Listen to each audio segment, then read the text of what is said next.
Thank you. Go ahead.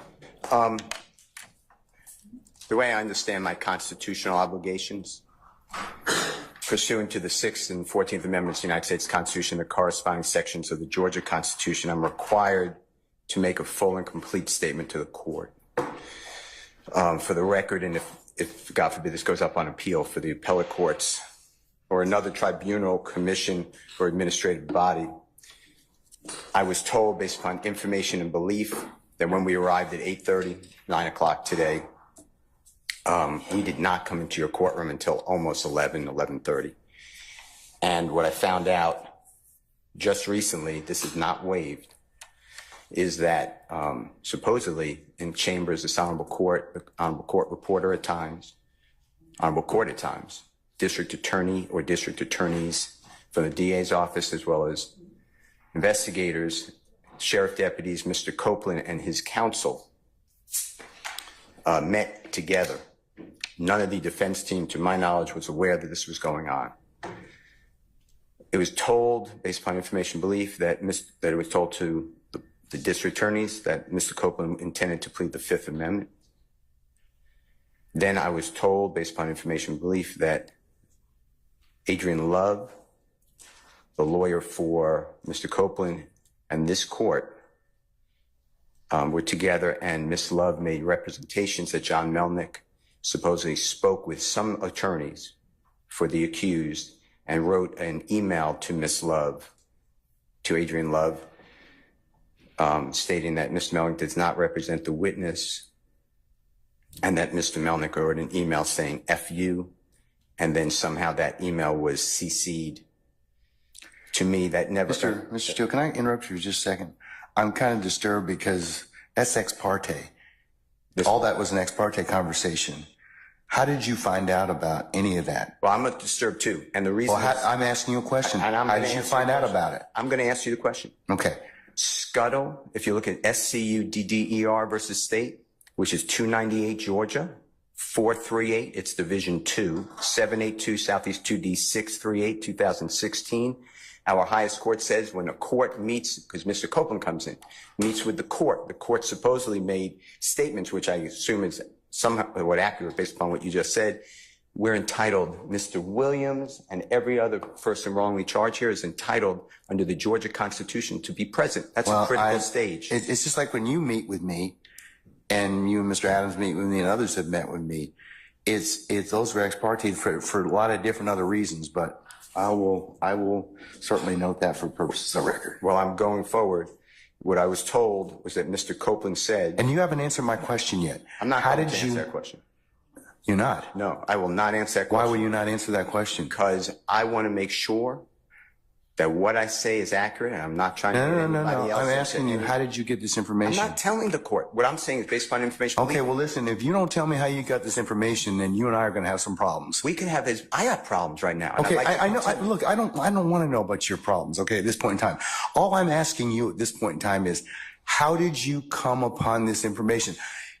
Look, if the case gets reviewed, the record's going to be available for our appellate court and for whatever reason. But it's disturbing that how somehow you have surreptitiously gotten information in regards to the court's private ex parte conversation with a party. I mean, yes. A witness who was sworn in Friday, the court's telling, this is what I was told. If this is not true, not true. This court handed Mr. Copeland. Tell me how you got the information. Listen, whatever you want to do. Tell me how you got the information, then we can go ahead and go forward. I'm not going to say that. What I'm going to say is this. I was told, and I hope this concerns the court. It concerns me that you have proprietary information. Why is it proprietary? Or information that you should not be having that was ex parte. Why? With a party. Why? State of Georgia. How about the witness? How about Mr. Copeland, who supposedly announced he's not testifying and he'll sit for 2 years, and then supposedly this honorable court, or excuse me, let me rephrase that. This court supposedly said, I can hold you until the end of this trial. Ms. Hilton supposedly said, actually, all of the defendants and then all 26 people are disposed of. If that's true, what this is is coercion, witness intimidation, ex parte communications that we have a constitutional right to be present for. So I understand that you're upset towards me, but I don't know what I did. Mr. Steele, I still want to know, how did you come upon this information? Who told you? What I want to know is, why wasn't I there? Why, sir, I'm going to hold you in contempt if you don't tell me who tell me who this information was coming from. I don't want to be held in contempt. Well, I'm not answering that question. That's attorney-client privilege information. I am not answering. Attorney-client privilege, unless you were in my chambers, that's the only way you can figure out. I tell you what, I'm going to give you 5 minutes. If you don't tell me if you don't tell me who it is, I'm going to put you in, I'm going to put you in contempt, because that is not attorney-client privilege. Attorney work product privilege. I am not. How did you get that information supposedly from my chambers? Did somebody tell you? I'm not. You should have told me. You got 5 minutes. Well, I don't need it. I want to continue. You got 5 minutes? This is what I was told. Mr. Copeland made statements that he admitted to killing Donovan Thomas and was. Don't take my notes. No. Okay, Mr. Steele, would you take the podium, please, sir?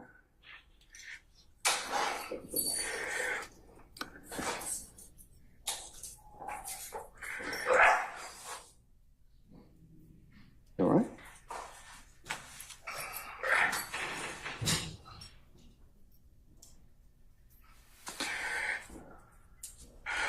All right.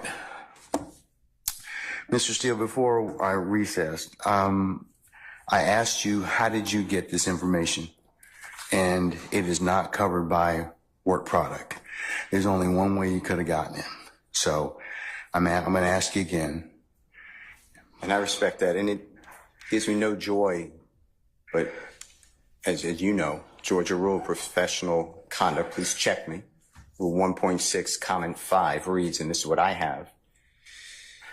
1.6. I know what the rule says, but here's the thing. Well, you need to please tell me who you got it from. I'm not asking you sum and substance of anything as of yet, okay? But I need you to tell me how you got the information. If you don't tell me how you got the information, I'm going to hold you in contempt. I understand, and I don't want to be held in contempt. And I don't want to hold you in contempt, but this is so sacrosanct to have a conversation in my chambers parroted to you and others. It is that serious. Yeah.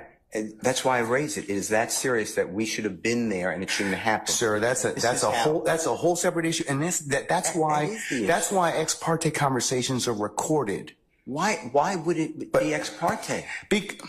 You're acting like it's ex parte under Steele. It's ex parte because that's what the state asked me to do. It's just like when you asked me for an ex parte conversation. I've never asked this honorable court or any court to meet with me and a witness. Sir, you're straying off the issue. I'm not. The issue is how did you get this information? I understand the issue. I promise you I understand it. But what I'm trying to ask you is, if you look at comment 5, this is how I understand the law. You cannot you can't violate something and then use privilege. Okay? I'm not violating anything. Okay, but that's why I'm saying, how did you get information? But just listen to what I'm trying to tell you. You're threatening me with contempt. The privilege in 1.6 would occur if you were in the right place, right time to begin with. You weren't. Let me tell you. I'm just reading from it. But if I'm reading it wrong, I'm not trying to. It says 1.6 applies not merely to matters communicated in confidence by the client, but also to all information gained in the professional relationship, whatever its source. So you're asking me to break, you're ordering me, maybe, you're asking me, I'm not saying you're ordering, but to give you information, and you're saying it's not sum and substance, but I'm telling you I can't do that under the bar rule. All right, well, I'm going to hold you in contempt. And you can think about it. 5 o'clock today, we'll see where you are at that stand on that point. Because no, that's not what I understand the rule to be. I've not asked you sum and substance of what was said. I asked you how you got it. You can't do that. Yes, you can, because I have an idea how you got it. Well, your idea. I have an idea how you got it, but that's improper, sir. Your idea may be wrong, and you're asking me to listen. I told you the first time. And I'm not Sir, going to breach that confidence. I don't want to hold you in contempt, but this is that serious. Judge, You cannot eavesdrop and get information that was not meant for you to hear at that particular point in time. Judge, listen, and listen, I'll do whatever you want to 5 o'clock or thereafter. But what I'm trying to tell you is, Your Honor, this is so serious to me. We need a hearing, and I'm moving for a mistrial. It is my understanding, based upon information belief, from whom? Part of it. From whom? Well, I'd like to get the substance first, and then we can. Okay, talk well, then you'll be in custody until then, because because you need to tell me how you got the information. I'm not asking you what was said. You've already kind of given us some snippets of what you said. That tells me that somebody parroted that information to you. So, but you're assuming something because I told you already. Well, then, other than if you were sitting, unless you were sitting in there with a recorder, or Miss Love or Miss Hilton, or one of the deputies gave you that information, or Miss Weaver shot you a rough copy of the transcript, there's only one other person that's left.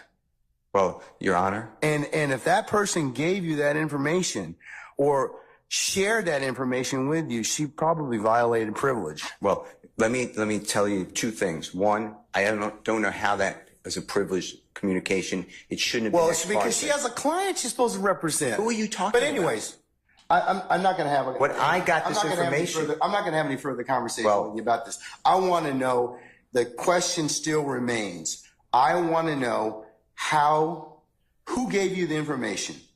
I'd like to know what information happened outside our presence. That's really it. He can go into custody at this point in time. I think that the court needs to again declare a mistrial based upon... Okay, and I'm going to deny your motion. I'm going to deny your motion. I understand that you spoke with a witness outside our presence. And whenever, yes, I had an ex parte conversation, which is appropriate. And you influenced the witness based upon information belief, and I'd like to have that all on the record. All right. I mean, I don't know why that's so hard to do. If nothing happened bad, that's fine. But you're acting like, tell me who it is and don't talk about the substance. Why can't we have an issue that was outside our presence? It should not have been. Because you got some information that you shouldn't have gotten. Why? Well, that's for another day. But why? Okay, why that's for another day. In the first place, I didn't know about this. So that's for another day. So I raised it as soon as we found out about it. Well, I gave you the case I'm relying on. I assume you read it. If you didn't read it, you should read it. It's a material part, a critical part of the case. When a judge speaks with a witness outside the presence of the accused, the court has said it's right there in Division 2. Okay. That is a material or critical part of the case, and it's an automatic reversal. Mr. Steele. But you're acting like it's Mr. Steele, that is not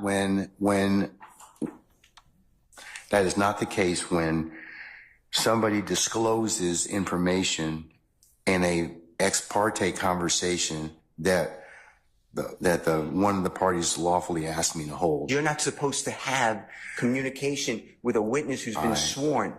You know that I'm not telling you. I'm just saying if you read I'm assuming you read it. That's what it says. And you did it supposedly. Does the state wish to be heard?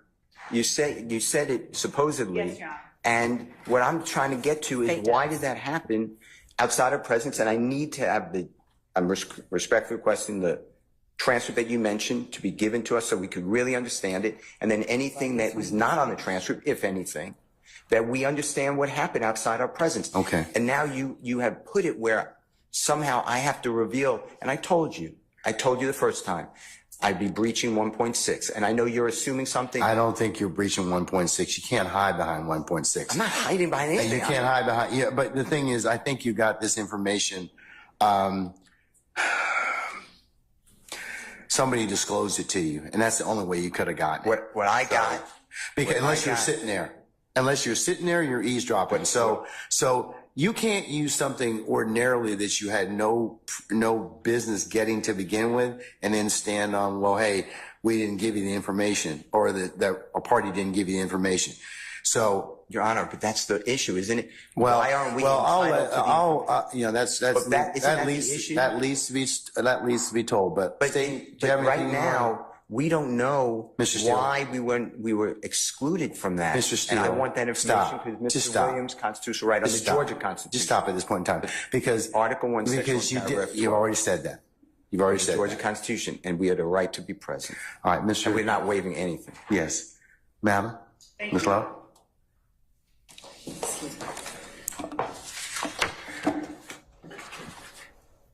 And Your Honor, excuse me. And I know I said this previously. Yes, sir. But we are not accepting any proffer Oh, from gosh. Ms. Okay. Love. Excuse me. Okay. All right. Yes, ma'am. Your Honor, I am disturbed by Mr. Steele's representations to the court.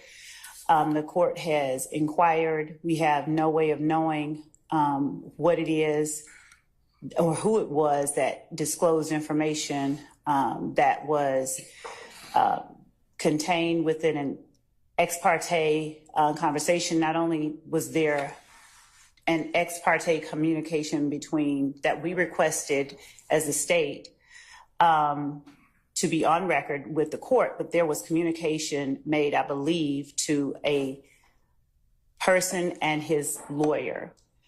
I don't know that the reason that counsel took the podium was to address that particular issue so much as it was to try and assert an inaccurate,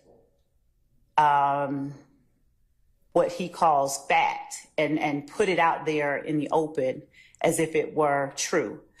But we certainly have the right to request ex parte communications. That's why we ask that the court reporter be present. This is a matter that the defendants did not have a right to be a part of, as this was a matter regarding a civil contempt that the court imposed upon a person for not obeying the court's directive. The state read the case that Mr. Steele cited. It does not stand for the proposition he asserts that it does. And regarding further legal support for our position, we would provide that to the court, but we are more concerned that information that is disclosed in an ex parte setting gets relayed to the parties who are not privy to that. The whole purpose of the ex parte request was so that that did not happen. And we expressed on the record our concerns and our reasons for concern regarding that. We believe that without more information about how that information got relayed to the defendants, we cannot make the kind of assertion I'd be inclined to make. So before making the next set of assertions, I would need to know how that information was made privy to them, to counsels for the defendant. We did not act inappropriately or outside of the rules of professional responsibility. And if need be, we will reach out to the state bar ourselves and ask what the appropriate remedy is for everything that has happened over the last 2 days, well, the last 2 work days, because we are extremely concerned. We have observed a number of actions on the parts of a number of people that I am not comfortable stating publicly at this time, but that would appear to call for being addressed in some other way. So as to Mr. Steele's request, I guess it was for a mistrial. I'm not even certain what all that was. I think it was probably more to make inaccurate assertions on the record public to whomever was within listening shot of his voice. And we would ask that the court strike everything that he said from the time he stood up and started talking after the court asked him where it was that he obtained the information that was made privy in counsel for this court. All right.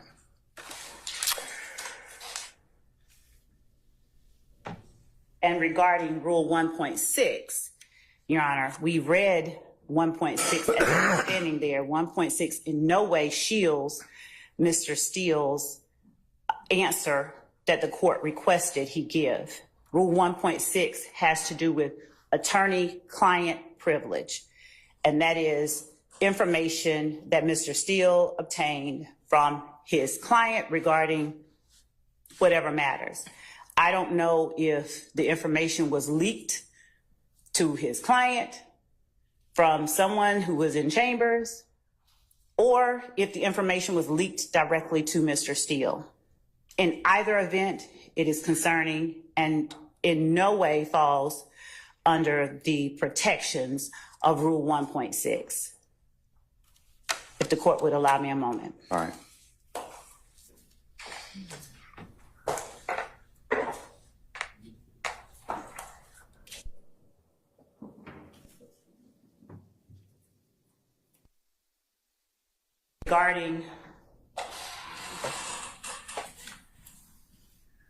Regarding further appropriate remedies, Your Honor, we would ask the court for an opportunity to further look into appropriate remedies for circumstances such as this, apart from what the court has already said, because it's grave enough when information is leaked from within the court's chambers regarding a matter that has been requested as ex parte, and we would ask for the opportunity to present to the court additional appropriate remedies that we believe are available. All right.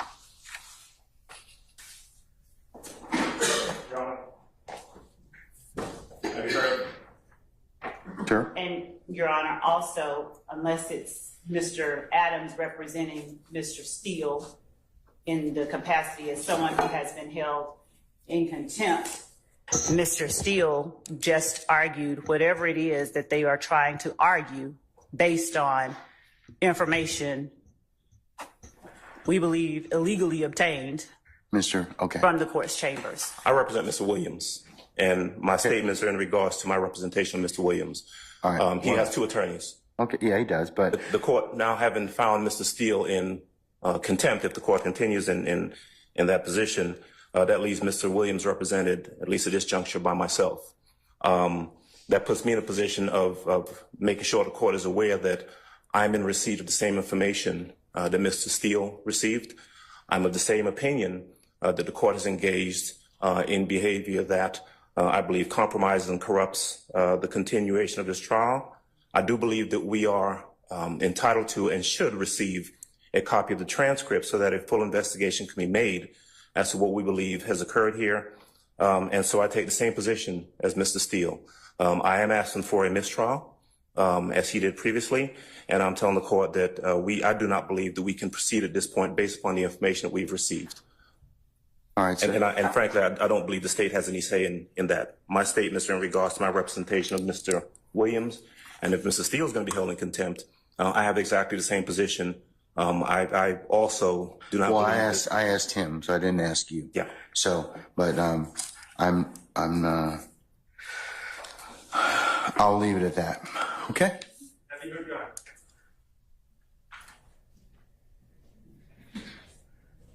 What is it, Mr. Sharp? Thank you, Your Honor. As you know, I represent Shannon Stillwell. On behalf of Shannon Stillwell, I am going to be moving for a mistrial, first and foremost. I just want to clear up a few things that have been said. Today, we were instructed to come 8:30 for a 9 o'clock start. I would not be honest with the court if I said I was here at 8:30, but I was probably here at about 8:40. We did not start till approximately, I'm estimating 11 o'clock. Clearly, we figured something was going on. We were given no information about any meeting, who was meeting, what the meeting was about, or whether the meeting was ex parte or not ex parte, who requested the meeting, who was in the meeting. We were completely in the dark. And quite frankly, we kind of remain in the dark. I am not a false accuser, okay? I do not just willy-nilly accuse people of things.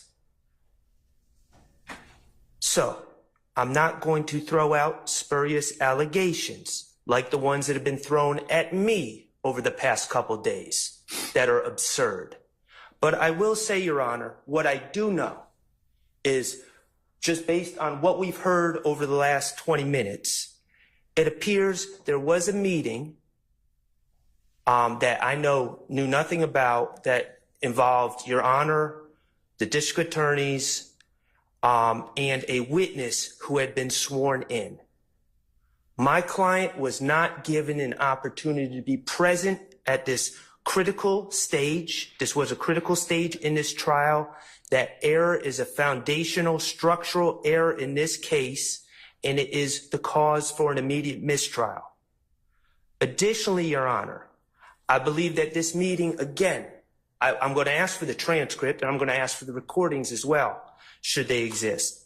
But I believe that this meeting with a witness without us present may have made the district attorneys and or Your Honor a witness to this in this case, a material witness in this case. And finally, Your Honor, I'm going to ask for as soon as possible, I'm going to ask that these proceedings be halted until we can obtain an accurate final transcript for what occurred where none of the defendants or defense counsel were present for, and also the recordings of that meeting so we can see where we are. Again, I'm not going to sit up here and make false accusations or spurious allegations, but I do think we need to figure out what happened. We need to be in the know and not in the dark about what happened when a meeting occurs with a witness that has been sworn in. And we're not invited to the party. So those are my requests, Your Honor. I think it's necessary at this time to put a halt to these proceedings. I am moving for a mistrial. I have not waived anything. I just found out about this information. It is timely, and that's our stance, Your Honor. Thank you. I've noted your motion for mistrial. It's denied. Okay, are you same thing? You want the Harvey? Okay, all right. Okay, Mr. And I'm adopting all of the statements. All right. Good afternoon, Your Honor. Carrington Matthews here on behalf of Mr. Mark Williams Huey. Okay. We are also adopting all the arguments that have been made by All right, sir. Steele, by Attorney Keith Adams, by Attorney Max Sharp, by Attorney Douglas Weinstein. We also we were here at the appropriate time, and when the court did come out, we were not made aware that there had even been an communication that was on the record, just in the point of just letting the parties know that there had been this particular meeting. I had my suspicions that that was likely what was going on, but I could not reduce that to a fact. When the court came out, the court just got started. We believe that based upon, again, ex parte, we don't have to know the substance all the time. Just the fact that there was that meeting, Your Honor, would have at least put us on some notice that there was something that was going on even beforehand. I thought that would have been the appropriate move, but nonetheless, Your Honor, I'm asking the court for mistrial. I believe that it's appropriate here under these facts and circumstances. Thank you. All right, motion for mistrial denied. Ms. D. Williams? All right, thank you, madam. Motion's denied. Mr. Garner?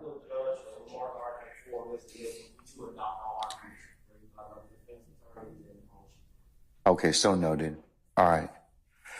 Okay, Mr. Steele, last time. Who told you? All right, Mr. Steele's in custody. And once he clears the area, we'll go ahead and get started. If by that point means that we'll get started and resume the trial, Your Honor. Yeah, we're going to continue. I'm not caught nothing. I'm not going to participate in the trial without the Steele and without You don't have that luxury at this point in time, sir. You don't. without the court addressing You don't have that luxury. You don't have that luxury at this point in time. You don't. without the court addressing the issue that we believe is germane. Sir, you all are really getting yourselves cross purposes at this point in time.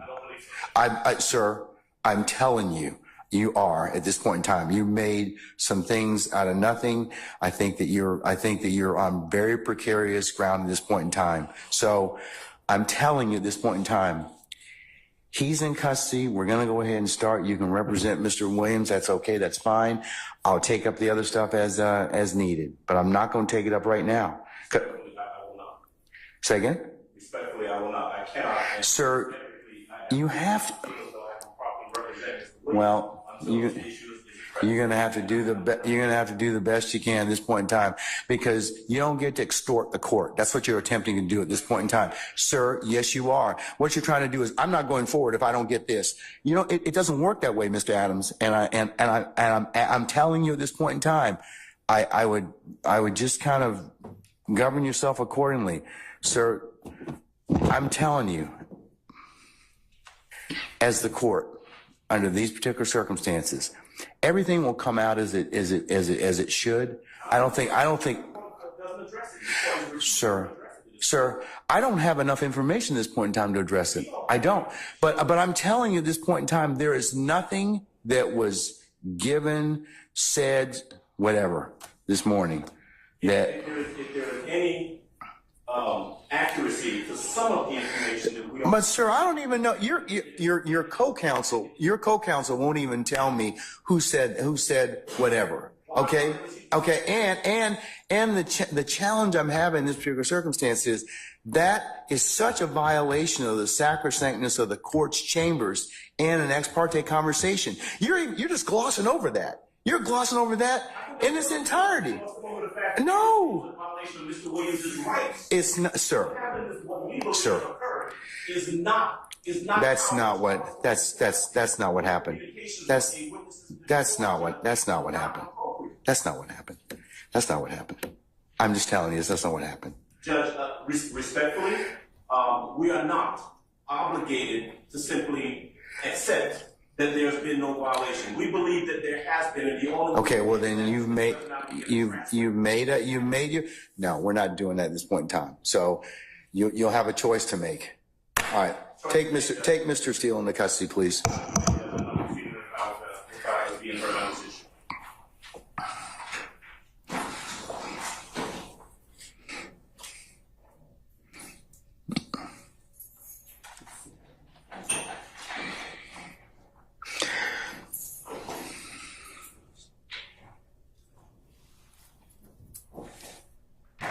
Your Honor, would the court afford me one moment to confer with counsel regarding the appropriate remedy in this type of situation? Okay, all right.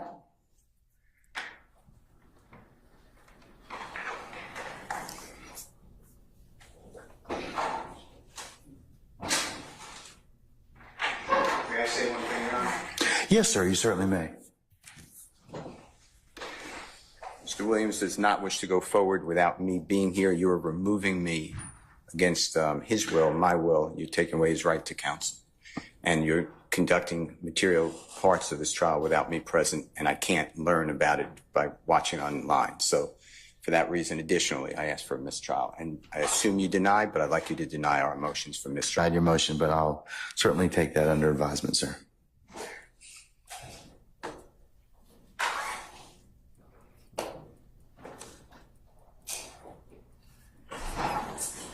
We're going to be in recess for the next 5 minutes.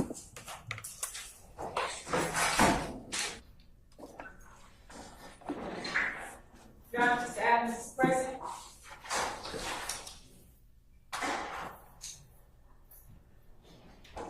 Just hang tight, sir.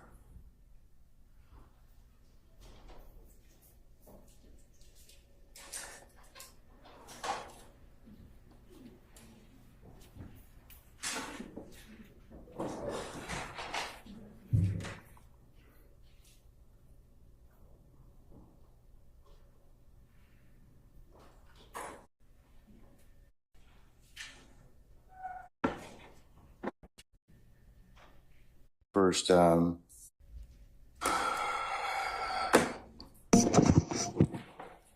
All right, Mr. Adams, let me address your first refusal to go forward. We have had plenty of circumstances in this trial where you have been lead counsel and you have done more than a yeoman's job of representing Mr. Williams, and I don't doubt that that won't continue. So you don't get to have your entire defense team here. You certainly get competent counsel, which the court finds that you are in this particular circumstance. And an appellate court will review my decision for abuse of discretion. So I'm going to direct that you continue to represent Mr. Williams. You can consult with Mr. Steele. Any breaks or anything such as that, I'll allow you to do that and continue to do that. But Mr. Steele put himself in this particular position in terms of all these. I'm not asking him for any other, or you for any other information that might be privilege or any other conversations, but I need to know who told you, because that then drives other things the court needs to probably do. So he's the reason as to why we're here in this particular circumstance. So if you or he or want to disclose to me who told you that, I'll be more than happy to reconsider. I know Mrs. Steele will not. I also will not. And I respect this court. I respect that the court has to do whatever it believes appropriate. But I would ask that the court also respect my representation of Mr. Williams and standing for him when we believe that there's been a violation that affects his right to a fair trial. And we believe that is the position that we're in.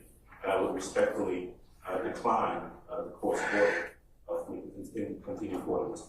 Your Honor, may I Sure. address the court? Thank you. Your Honor, there are two things at issue here. And one of them, Your Honor, is that... Can I ask from the court how it is that the state has any position in this particular conversation between the court and myself? Before we recessed, Ms. Love said that she was going to research this ethical issue because it is an ethical one. So just much like you could add to it, I'm asking the state if they wish to add to that as well, sir. Okay? Thank you, Your Honor. Your Honor, we believe that there are two matters at issue here. One, obviously, is Mr. Williams' right to counsel of his choice during the trial of the case. We believe that the court has the discretion to fashion any remedy, any punitive remedy for contempt that it chooses. We would ask that the court fashion a punishment for the contempt that affords Mr. Williams the right during these proceedings while court is in session to both counsel for both of his counsels. For Mr. Steele to be present in the courtroom, he can still be held in contempt. But for Mr. Williams to have representation of both Mr. Steele and Mr. Adams while court is in session, and that the court's remedy does not affect his ability to have his counsel of choice represent him during this trial. We believe that it will need that. So far, this issue alone has needlessly delayed the trial of the case, and we believe that it may be in someone's best interest and in others not in their best interest for that delay to continue. So we would ask that the court, notwithstanding the finding of contempt, allow both Mr. Williams, Mr. Steele, and Mr. Adams to be present while these proceedings are going on and while court is in session. I think that would be appropriate under the circumstances. And Mr. Steele, certainly I can inquire about before the end of the day if he wishes to disclose that information that I've asked him, then he certainly purges himself of that contempt. So yes, that's fine. We'll go ahead and do that. And the second thing that I wanted to put on the record is that there was no substantive communication with any witness in this case outside the presence of any counsel for the defendants or any defendants in this courtroom.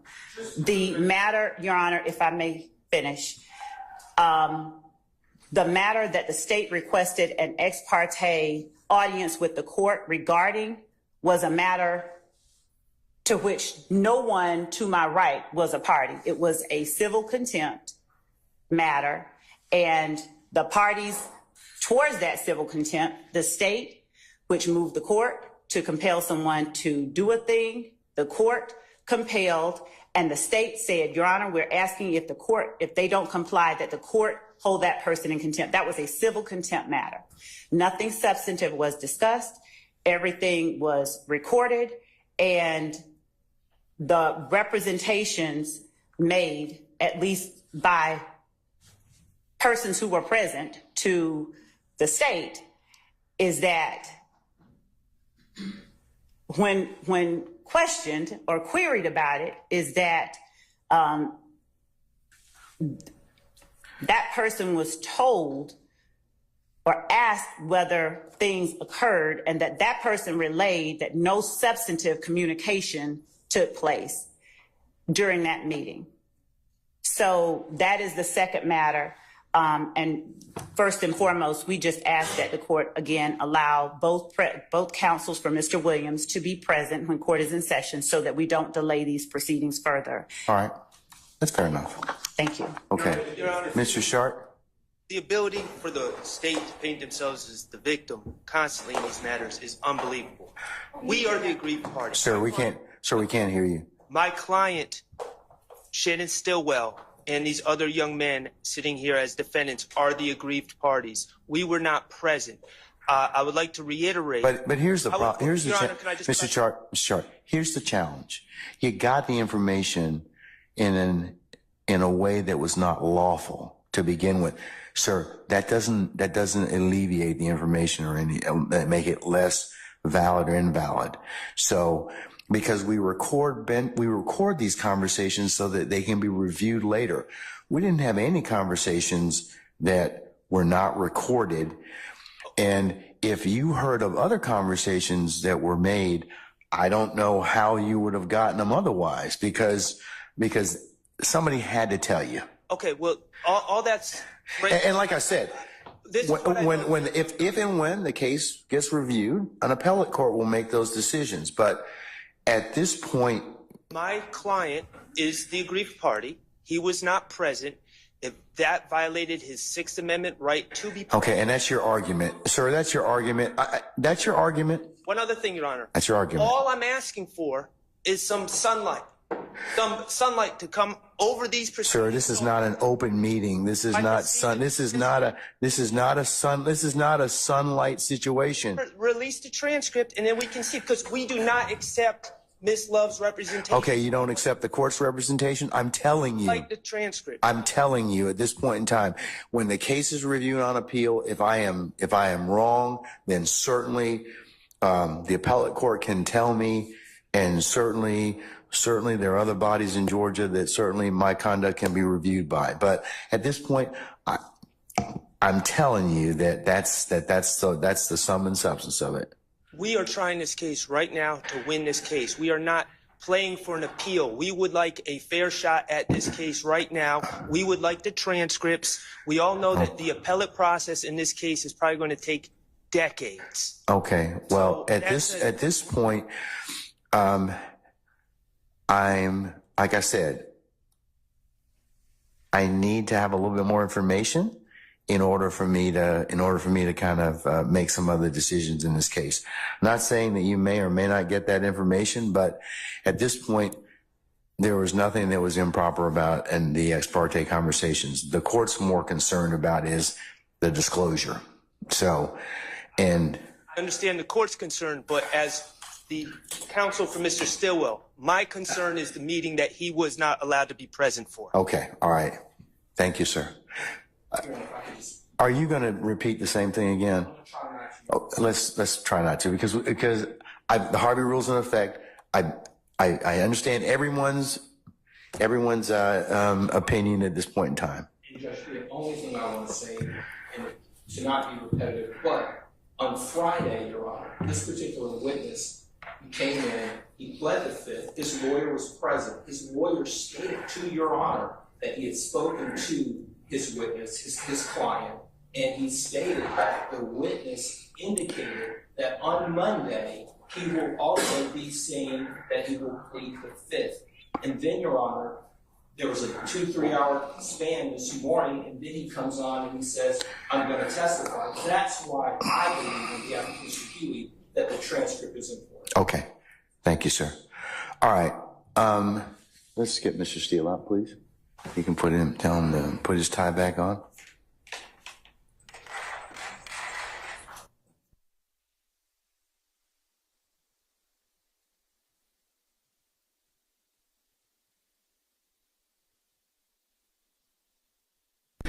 And then we'll go ahead and get started at that point in time, okay?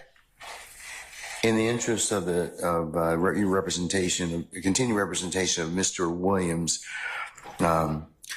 is been brought to court suggestion that you be here until when we've at all open sessions of court and until we finish for the day. So I'm still going to hold you in contempt. You can purge that contempt by just telling me who it is that told you this information. That's all I need to know.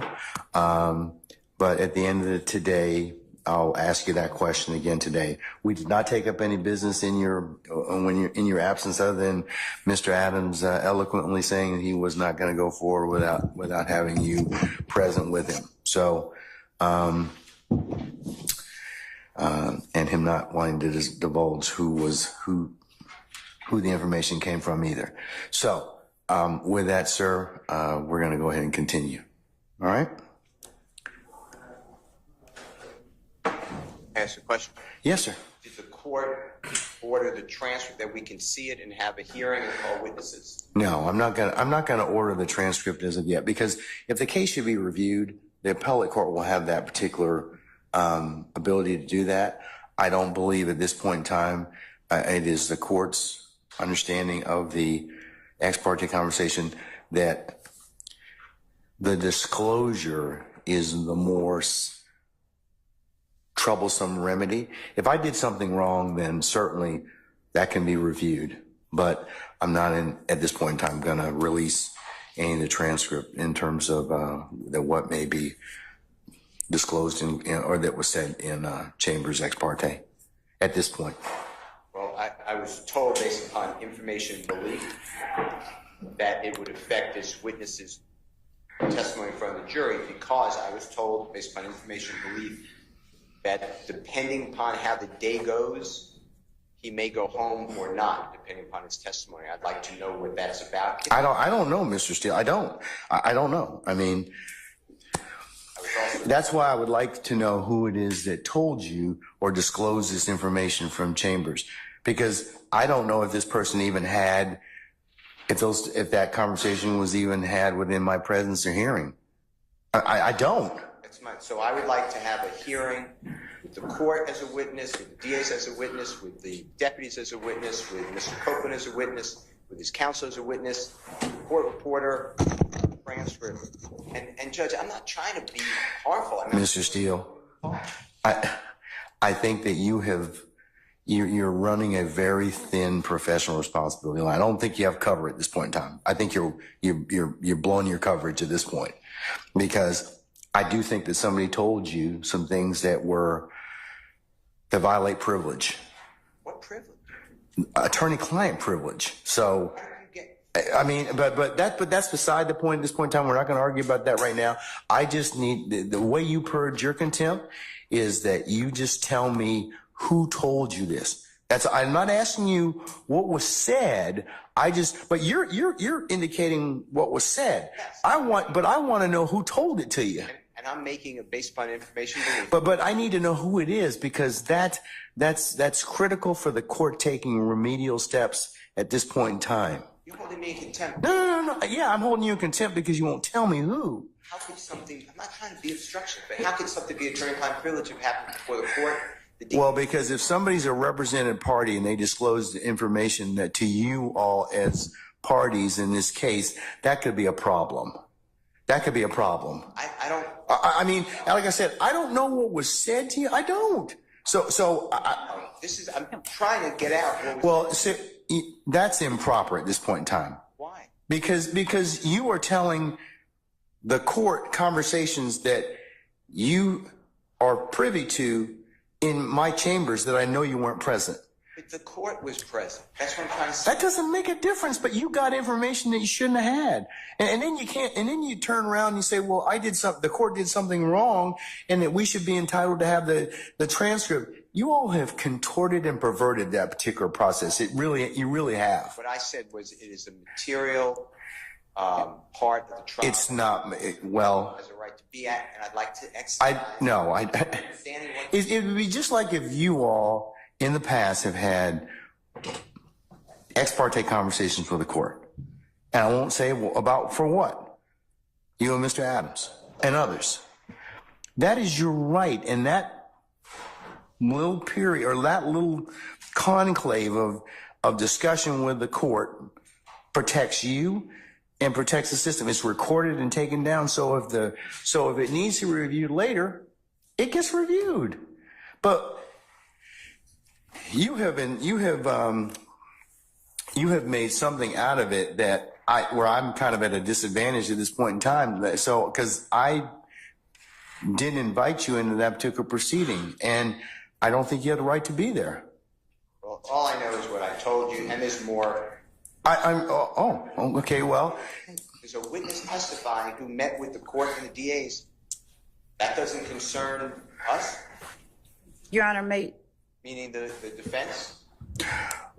I think that for an ex parte conversation, in terms of what was said, and I'm not gonna keep continuing to discuss this because the transcript is what the transcript is, and it will say what it reflects. It really will, and the court will stand by that. But the other conversations that you may be privy to or may have been disclosed to you, they're troubling.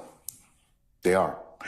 That's why I've got to find out who it is that disclosed that information. So you have the keys to your own contempt. I don't want to hold you in contempt, sir. I don't. I'm not asking you to tell me what was said between the two of you, but I do need to know who told you. So if you're willing to tell me that, that's fine. That will purge your contempt.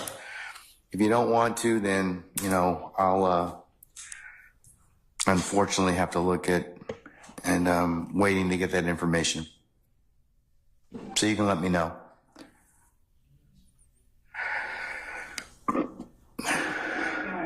Did the court put this in an order? In terms of what, sir? I suppose contempt. It's criminal contempt. It's sua sponte criminal contempt, sir. You don't get to appeal from this. You will go into custody at 5 o'clock today or whenever we finish if you don't tell me what that is. Tell me who that is. This is criminal contempt. I have asked you a question related to these particular proceedings, and if you don't tell me, then you'll suffer the consequences of that. Unfortunately, like I said, I'm not looking to hold you in contempt. I really am. I'm not. But this is that important. Important. It is important. Okay. All right. So think about it. All right. Can I just, last thing, going forward is over objection, because I believe that we're entitled to these information, especially with this witness. All right, sir. I'll note your objection. It'll be continuing objection for the time being. And I may make some other remedies depending upon what information I find later. Okay? All right. On behalf of Mr. Stillwell, I'm going to renew Our Brady demand for any Brady material Yes, sir. that came out from any conversations with Mr. Copeland, between Mr. Copeland and the district Yes, sir. attorney's office this morning. All right. Summon our jurors, please. Okay.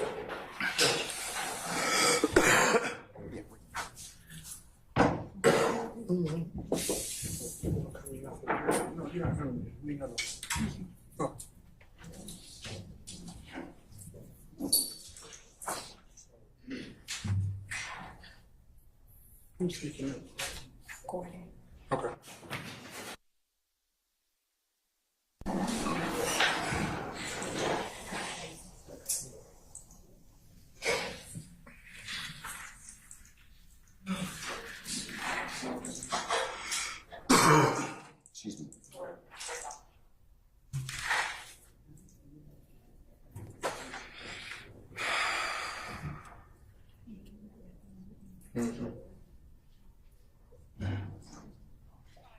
All right. Mr. Copeland. Sir, over here. Over here. It's me. The state has filed an order or request asking that you be relieved of your custodial portion of this particular contempt on the condition that you just continue to come back and give your testimony, okay? So I will release you from the custodial portion as long as you come back tomorrow morning. Fair enough? If you're not willing to do that, I'm going to leave you where you are. So the choice is yours, sir. The state's asked me to sign the order saying, hey, if you'll come back tomorrow morning, all I want to know is if that's the case. I'll be back. All right. 9:30 tomorrow morning, okay? All right. All right. All right. We can let Mr. Copeland be released and processed. And you have permission for the city wants to do this call for Say again? Can we have options? Yes. I'm weak, man. Y'all can speak to me when I get out. Y'all dead, don't worry. You go like this. Right. You can see him right there. All right.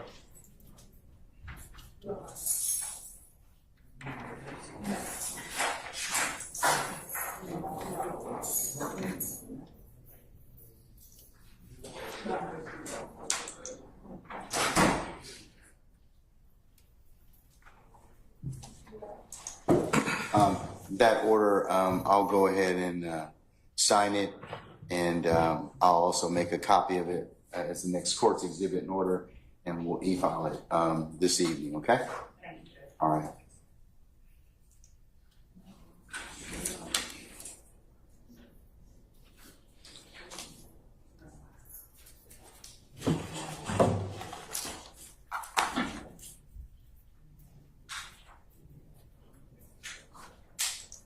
Okay, Mr. Steele, are you willing to tell me at this point in time who it is that disclosed this information to you?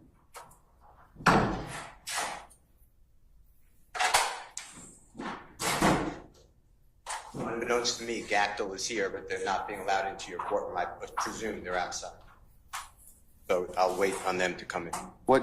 I'm asking you, sir, because the contempt is for you. It's not to the Georgia Association of Criminal Defense Lawyers. Well, I didn't call them, but Okay, and that's, let me just finish. okay. Because you said to me that you figured out somebody told me this information, and you somehow said that it's privileged, which I can't imagine, or I eavesdropped.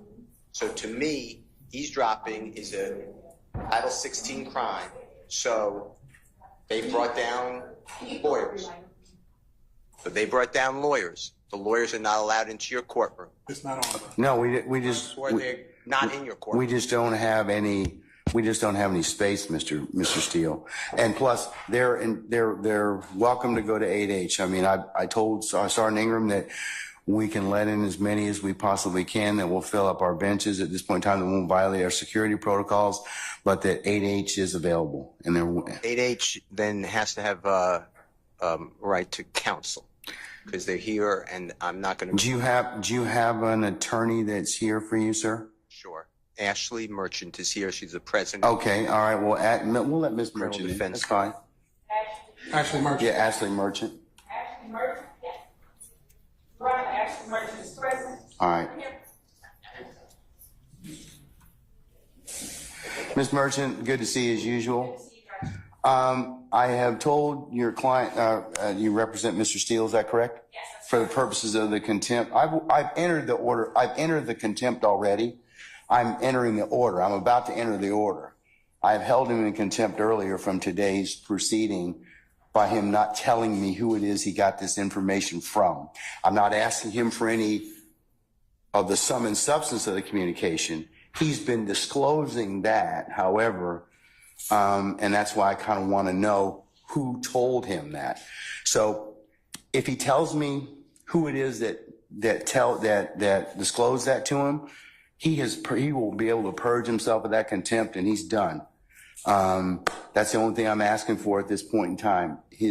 If not, then as you well know, as a criminal contempt, there's no supersedeas bond, there's no appeal, and I'm going to put him in custody for this evening. And if he wishes to, which he can still purge if tonight Keith Adams emails me or you email me and tell me, well, it was X. So I'm going to give him as much flexibility to purge himself of this contempt.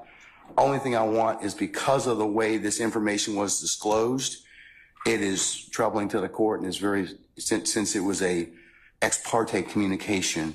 We won't get into the merits of everything else that Mr. Steele has proffered and everything else, but that's the only thing I'm trying to do at this point in time. So I've asked your client for the last time if he would tell me who it is that disclosed that information.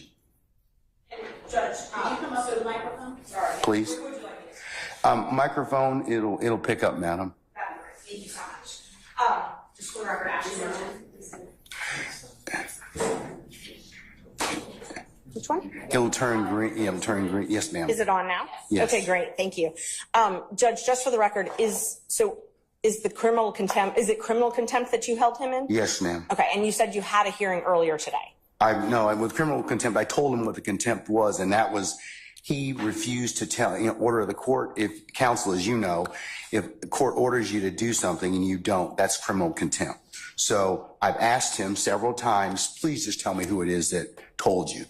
I didn't ask or inquire about anything that was said. I just want to know who it was. Okay. Because he's got too much detail of this particular alleged conversation for the court to be concerned about it. So.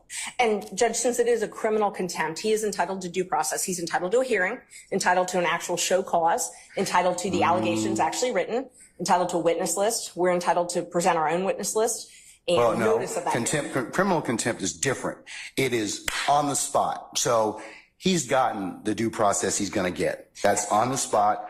I told him. Plus, he's had all day to tell me who it is that is it. So a little different, Ms. Merchant. I'm going to disagree with you, but okay. Judge, just for the record, it's that's direct. So what you're holding him in is in direct criminal contempt. Yes. The issue with the direct criminal contempt is whether or not to actually hold a hearing now, whether or not it needs to be held immediately.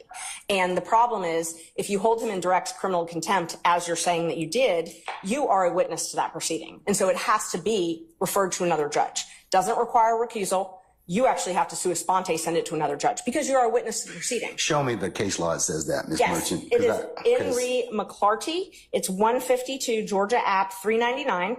And it says that is one of the cases. Also, two other cases, Henry Adams, 215 Georgia App 372. Well, 1 second. Give me the name of the first case again. Henry what? Do you want just the number, Judge? Yeah, I would. Thank you. 215. 215. Georgia App. Georgia App. 372. Okay. Also 215. Georgia App. 349. Okay. That's Adams and Hasty. All right. Let me take a look at those.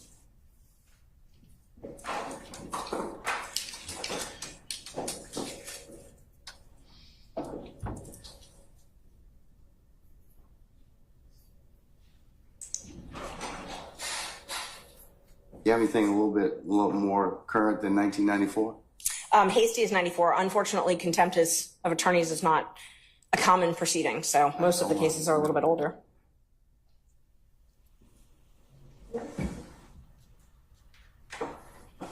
But I do have other cases.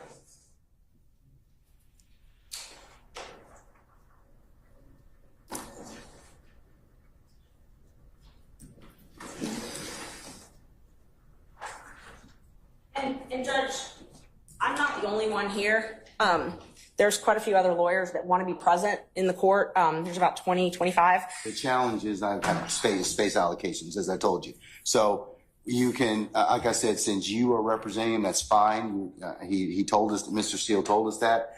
Anybody else, because I have security concerns as well, and we have to vet people to come in, then they can go to 8H, and they can certainly watch the proceedings from there. Okay. And Judge, for security purposes, they're all attorneys, they're all members of the bar. I can give you all their names. They still would have to be searched and still would have to be subject to the court's protocols. And also, there's room in the jury box, and then there's room in the courtroom, so we would ask that they be allowed I to. don't want them in my jury box, okay? No. I understand.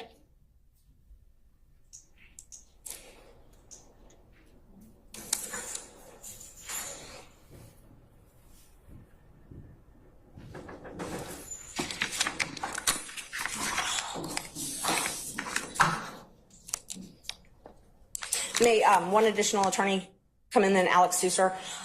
And we're here on behalf of Gactel for our strike force. He is the chair of the strike force. I'm the president of the Georgia Association of Criminal Defense Lawyers and also a member of the strike force.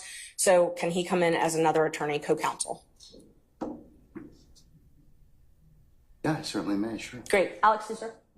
Alex Susser. Thank you, Judge. Henry Adams, it has two issues. One is the motion for disqualification, okay, and that's and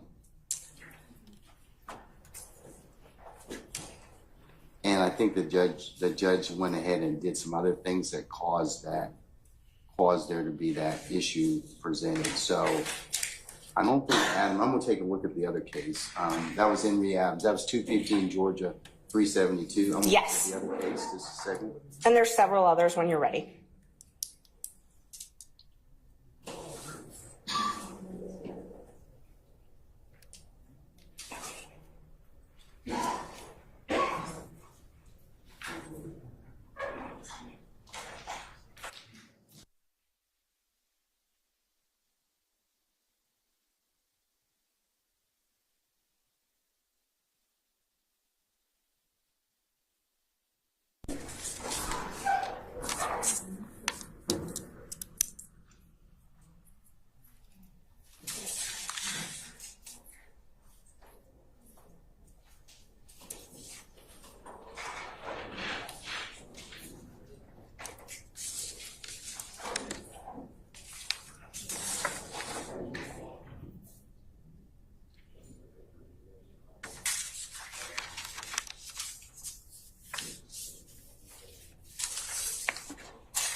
Yes. It may be one I have too.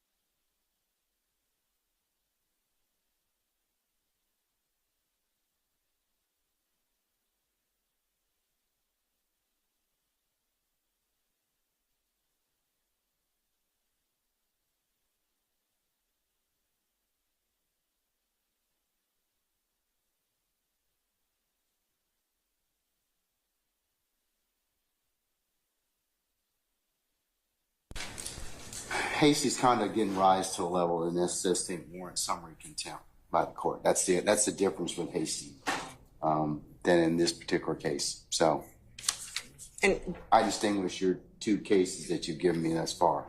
oh, those were only the initial two. I had a couple others. Okay, go ahead. As well. Yes. So Ramirez versus State, it's 279, Georgia 13, 2005. It also, You said 279 Georgia what? I'm sorry? Georgia 13. Georgia 13? It's a 2005 case. Right. And it defines direct contempt and explains that it must actually interfere with the proceedings to be direct. There's also a couple other cases on that.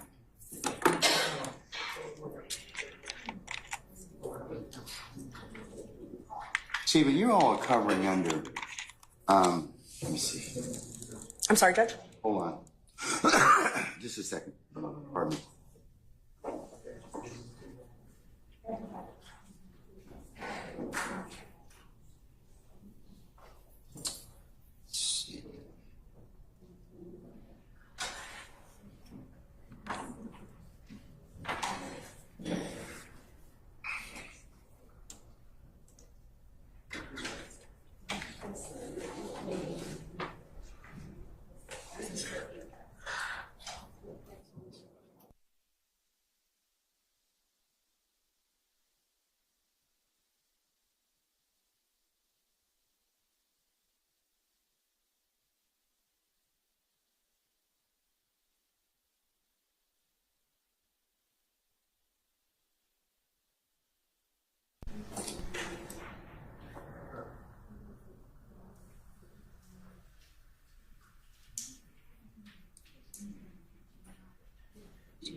The contempt is directed. Trial court has the power, after confording the contempt order, to opportunity to speak and in his own behalf announce punishment summarily and without further notice or hearing. I already did that, Mr. Steele. He's already told me. I already gave him the opportunity to do that. So we had that conversation this morning already. So. And Judge, so there's a couple different issues. First, the question is whether or not you need to have that hearing now. I know you're saying that you had the hearing earlier, but regardless, he was entitled to have an attorney at that point, and he didn't have one. So the question is initially whether or not you even need to hear this now. And some of the cases I've cited, along with some others, say that a summary proceeding is not necessary in a case like this. And the best evidence of that is the trial has continued. It has not stopped this trial. So for you to hold a summary hearing of direct contempt, the court has to be able to state how this interferes with your ability to administer justice in this case. I can tell you, because it is a violation of the sacrosanct nature of the court's ability to hold ex parte conversations without those being broadcast to other people, and as to how that information was disclosed. That's a real problem. That's why it's of such an issue for the court at this point in time. Judge, and Mr. Steele has a right to make a motion like this. If there were ex parte, he does. I'm not saying anything, but but he's kind of put himself in the particular position he's in. No, Judge, I don't agree. I'm going to disagree with you, okay? I believe that the court has put him in that position. No. He cannot be held in the law states, McClarity, which I cited to you earlier. And it's true that direct summary contempt, which arises in the presence of the court, intends to scandalize it and or hinder or obstruct the orderly process of the administration of justice. The preservation of order and decorum of the court is exempt from due process requirements of notice and hearing. That's even Moody, goes back to 1974. So I believe that Mr. Steele's, he can file whatever motions, but his particular actions in this case, I just want to know who told him this. That's all. I'm not asking him to release or otherwise tell any conversations, but I just want him to tell me that. And Judge, so that's what you want, but that does not conflate to a contempt. Your desire for him to answer your question does not mean that you have the power to hold him in contempt. So you can come into court, Mr. Merchant, and not answer a question of the court and not be held in contempt? If it's a question that the court is not permitted to ask, yes. Okay, well, this is a question the court's permitted to ask. And it's our position, if we had a hearing, we could explain to the court why he is not required. First of all, the court accused him of eavesdropping. That is a crime. He has a Fifth Amendment privilege against answering those questions. Rule 1.6 protects all confidential information that is gained not from your client, but in representation of your client. He has the ability to protect that information. But we don't even need to get there, because he can't be held in contempt, and you can't threaten him with contempt for presenting a motion in good faith. He presented a motion in good faith that he believed there were ex parte communications.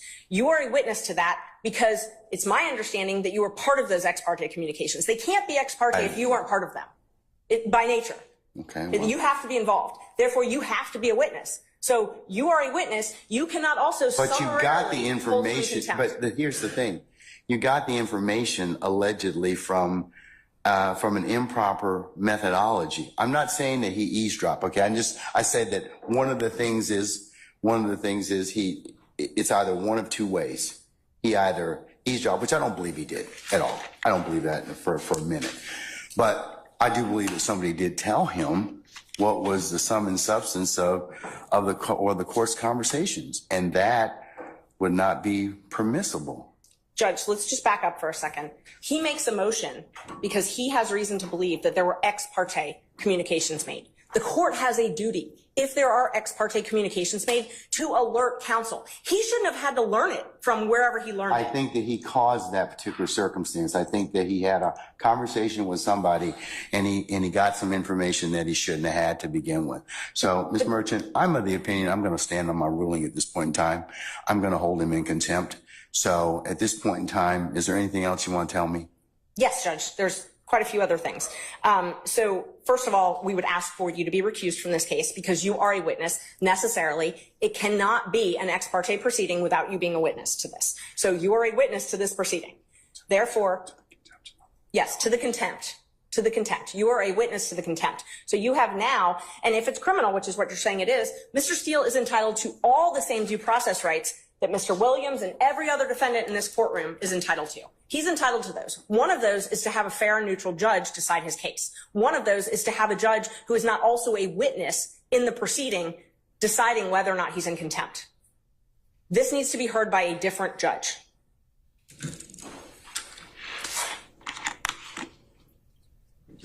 And he has the right to subpoena witnesses. He has the right to an attorney. He has the right to due process, notice, a show cause hearing, notice of the alleged violation, whatever rule it is that the court believes, and a hearing where he can call you as a witness. You can testify. You are necessarily a witness.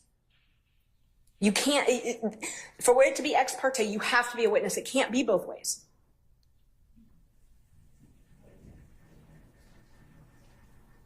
I'll let an appellate court decide that. So, anything else? No, we'll file a notice of appeal. Okay. And we need to have the order reduced in writing as well. I'm going to do that right now. I will state for the record at this point in time that Mr. Steele has in fact, or has filed, and I will note this as part for the record in this case.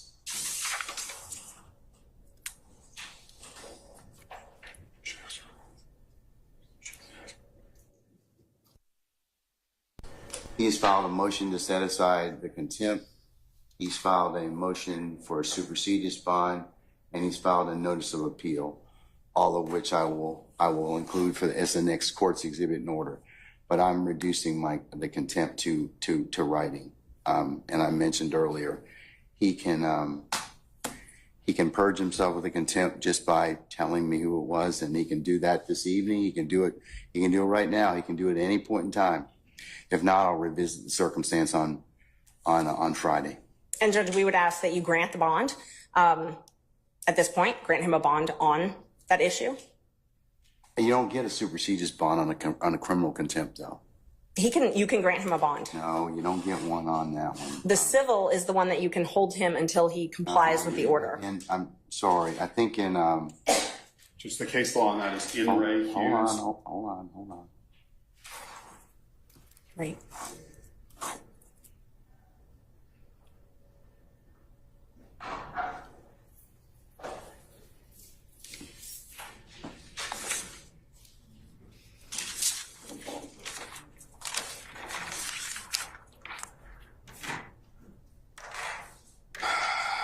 The superseded bond requirement does not apply in the contempt in the presence of the court during the progress of a proceeding, OCGA 5-6-13 Bravo.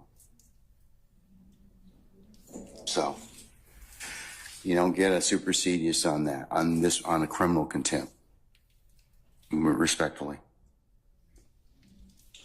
So Judge, just to clarify, it's your ruling that this is a criminal contempt that Mr. Steele has committed, not a civil indirect contempt.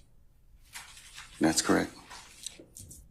The judge, that's the reason I'm asking is because the N. Ray Hughes case, which is a 2009 Court of Appeals case, 268, Georgia Appeals 66, lays out the distinction, as does the Ramirez case. There's a case that in fact I'll do you one better, sir. In fact, there is a recent pronouncement out of our appellate courts. Well, Judge, I think I'm addressing a slightly different point of law. It is. Hold on, sir. 1 second.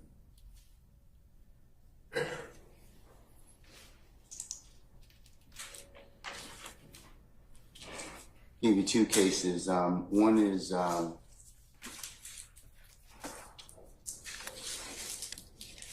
it's Untema. It's UNTEMA versus Smith, and that's 371 Georgia Appeals 19.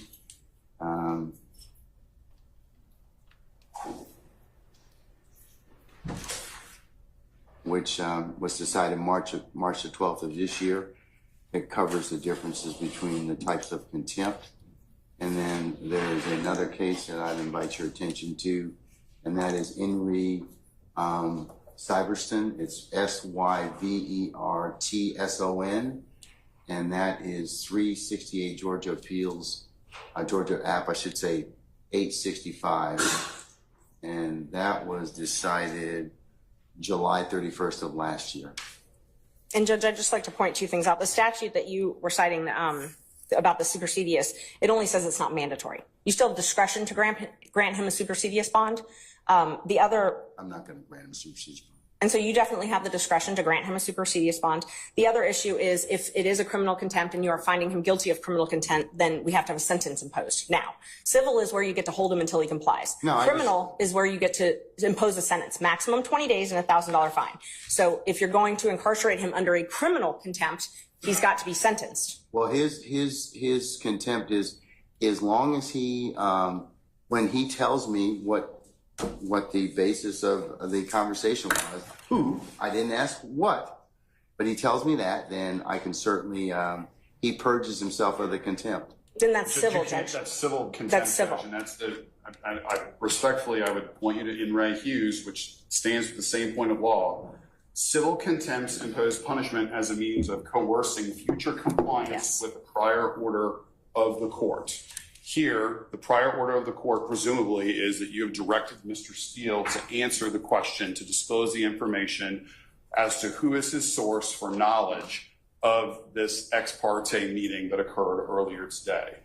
Criminal contempt imposes unconditional punishment to punish the act which has occurred in the past and cannot be purged. It is not capable of being purged, in which case what Ms. Merchant said applies, which is that there is a 20-day maximum sentence and a $1,000 fine. It is, for all intents and purposes, a misdemeanor offense, Judge, which is why the enhanced due process protections apply to that. Now, Mr. Steele has indicated to us he does not believe that he can answer the question without violating his duty of loyalty and duty of confidentiality to his client. So he is being placed in a position where he's either going to jail or he's going to commit an offense that will put his license to practice law at risk. And that is an untenable position to be in. And Mr. Steele is a zealous advocate for his client, and he is simply trying to protect that duty of loyalty and duty of confidentiality, because if he answers your question, it is very reasonable to assume and likely that he will be facing a bar complaint that could result in a suspension or in the loss of his license. And so he's in a very, very difficult position where if we were able to have a full contested hearing with the benefit of witnesses and an impartial judge where you're a witness, then everybody could present their side of the story. And I'm not doing that. The reason being is because that takes away the whole point of criminal contempt, and that is you do something, the court tells you to do something, order of the court, and you don't follow it. I didn't ask him to do anything illegal, immoral, unethical. I just asked him to tell me. I know what the privilege is. The privilege is the conversation. I didn't ask him about that. I wanted to ask him about who, the person, okay, I'm sorry. Sorry, Mr. Steele has indicated to us that he does not believe he can answer that question without also violating the privilege. Okay. And Judge, that's why we're trying to figure out if it's criminal versus civil. So the issue is you're picking and choosing. You're saying, well, you get the bad side of criminal and no bond, but I really am actually trying to punish you civilly, which is when you hold someone until they comply. Okay, let me think about it just a second, okay? I'm going to take 5 minutes out and I'm going to think about it. Thank you. So, okay? All right. So we'll be in recess about 5 minutes.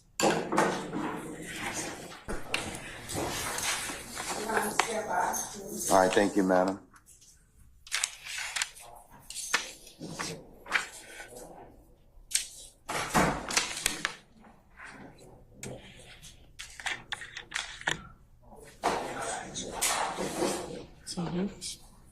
Yeah. Yeah.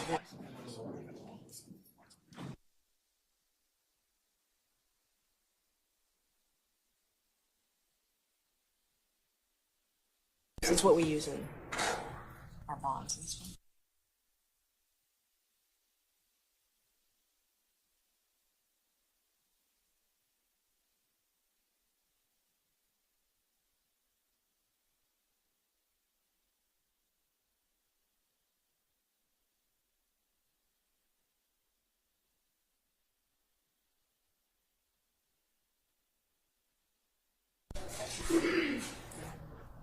Sergeant Brown, is everybody present?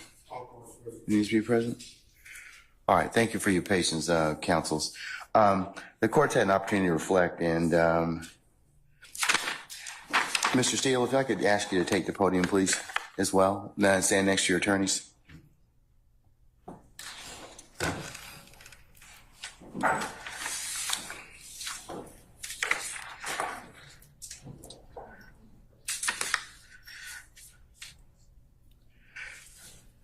Okay, Ms. Merchant, Mr. Steele, and I apologize.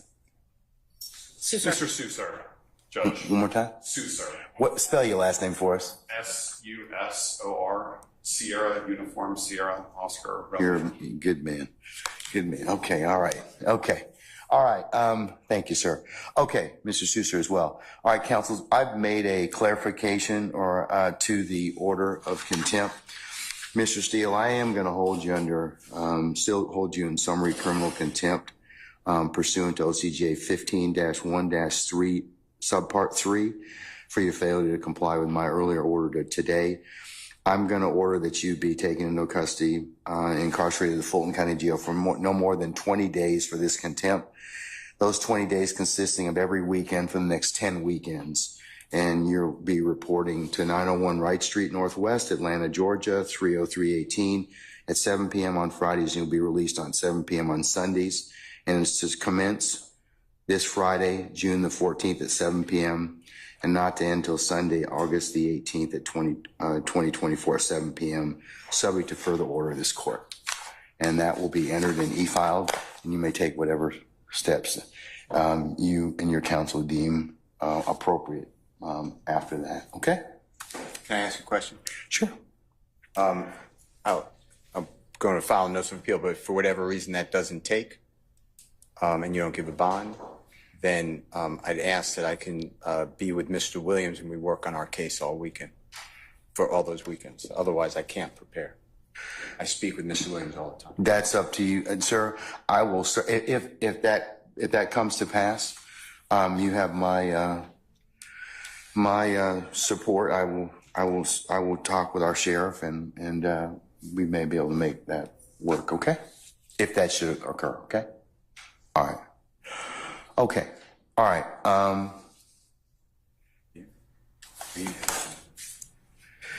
All right. Is Miss counsels? I'm done with this. Unless you have anything else. All right. Thank you. Thank you, Miss. Thank you, Miss Merchant and Mr. Susar. Thank you. Okay. All right. May we get a copy of that? Yes. In fact, the clerk is going to file a copy. It's going to be e-filed. It'll be on the e-file system momentarily. You should be able to get a copy of it from there, directly download from there. And Judge, Ms. Merchant and I will file entries of appearance on behalf of Mr. Steele. Sure, that would be great. Thank you so much. Okay, all right.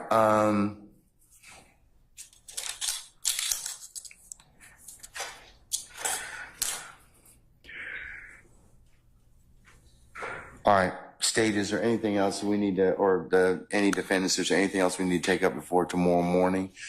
Mr. Copeland is going to rejoin us tomorrow morning, so we'll continue with his testimony. Where's Ms. Bumpus? Your Honor, I have a matter. 1 second. Where's Ms. Bumpus? She hasn't been released yet. I'm not certain, and Ms. Hilton is attempting to determine her whereabouts. All right, if you could call her, Ms. Hilton. Thank you. All right, Mr. Sharp, sir? Your Honor, I have to prepare for my cross-examination of Kenneth Copeland. over the next few evenings, and I would ask once again for the court to release the transcript of what occurred earlier today so that I may prepare my cross-examination. I'm not going to do that, sir. Not at this point in time, respectfully. Okay? Well, Your Honor, respectfully, and if it's not released by the time that we cross-examine Mr. Copeland, our defense will be hindered. Sir, that'll be an issue you can certainly raise then and now, but I'll think about it. But at this point, I'm not inclined to release the transcript of the court's ex parte hearing because of the way it was the way it was disseminated. That's why I'm not inclined to do it. And I would also, I understand the court's ruling. I would also ask for the release of any audio tapes regarding that hearing as well. Well, the only audio tape that I know of is maintained by Miss Weaver, who tapes her proceedings in order for her to prepare a transcript. So, okay. Or I don't know if she may not have any, but we'll see. Okay. Your Honor, good evening. Carson Matthews on behalf of Mr. Steele. We were making that same request, Your Honor, for that transfer. We believe it potentially could contain some Brady material. Sure. Okay. All right. Unless there's anything else, counsel? I join that, and I also believe I advised the court the reason that I also want for confrontation cross-examination is supposed admissions Mr. Copeland made about our case outside our presence, and based upon information and belief, the court handed Mr. Copeland allegedly the long false swearing and perjury, and if that's true, I'd like to also talk with him, if he'll talk, about how that came about. I'd like to read the transcript. So I'm joining in, but also it goes to matters that are discussed about the case based upon information and belief. Madam. Your Honor, there was no matter to which either counsel for either of the defendants was a party. There was no matter to which either defendant in this case was a party that was had or held outside this courtroom. So we would ask that the court deny what is being requested of the court, because that is something to which neither defendant is entitled. Your Honor, the witness is on the witness stand. Your Honor, the witness is on the witness stand. The witness is testifying under the RICO Act, which covers all of the defendants. It's my understanding upon information and belief that that particular witness has stated again on Friday that he was not going to testify. That today it was a different scenario, and based upon that, Your Honor, we believe that we should be entitled to that on a Brady, because we believe it's potential Brady material. All right, sir. And it's covered under the RICO statute. He's testifying against all of these defendants under RICO. So we all are part of this witness's testimony. Your Honor, I would additionally point out that the question to which Mr. Copeland asserted a Fifth Amendment privilege was, how old are you? On Friday. Yes. Yeah. All right. I'm going to deny your motion, at this time, Mr. Matthews. Your Honor, I don't understand the state's argument that we are not a party. This gentleman was sworn in as a witness against all of our clients. He is sworn in as a witness specifically against Mr. Stillwell. Conversations with that gentleman were occurring apparently ex parte without our knowledge, without my client's presence. And I don't understand how the state with a straight face can possibly say we are not a party to matters concerning a witness sworn in trial to testify against our clients. We are certainly a party. Okay. And we were denied the right to be present. All right. Thank you, sir. I'm still going to deny it. All right. Anything else? We would ask for a copy of that that transcript since it's germane to the contempt. So we will be asking for that in the court reporter. I assume it's this court reporter, since that is. It's an ex parte matter, so you're not going to get it unless the appellate court wants to see it, if it's accepted. So, but I'm not going to give it to you at this point in time. I assume the Harvey rule applies. Yes, sir. Thank you. All right. All right. See y'all tomorrow morning, okay? 9:30 for an anticipated 10 o'clock start time? Okay, we're in recess.